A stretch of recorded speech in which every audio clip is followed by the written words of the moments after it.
Ken from Alliance Manufacturing with a sweet message. Sweet, S-U-I-T-E, sustainable, unique, innovative, timely, economical.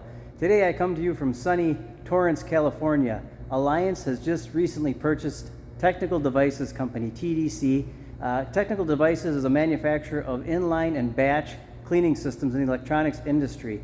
So we were working with Mr. Doug Winther, the owner, excellent person, been in this industry for 60 years, a wealth of information, and just a great person, great resource for us. So we bought the company, and now we'll be moving forward in bringing not only awesome industrial cleaning systems, we're bringing you great cleaning systems in the industrial or in the electronics market as well.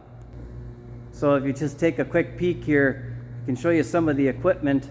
So we've got some batch cleaners in the background here in assembly. These are poly machines. These are for batch cleaning of printed circuit boards and electronic components.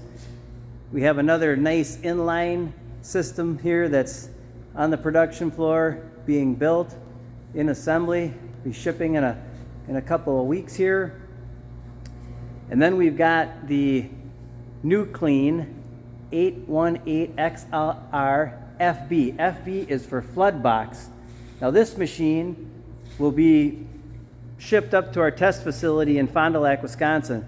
So we invite you to come visit, come run some circuit boards, and we'll help you out with that whole process. Again, Technical Devices is now a part of Alliance Manufacturing. Just one of the many great things going on here at Alliance Manufacturing. We look forward to working with you guys in the future on your electronic and printed circuit board cleaning applications. And again, a special thank you to Doug. We're really enjoying working with him. He's a great guy, and looking forward to just launching this new development with the company. So it's a great thing for TDC, a great thing for Alliance, and we look forward to working with you. Have a sweet day.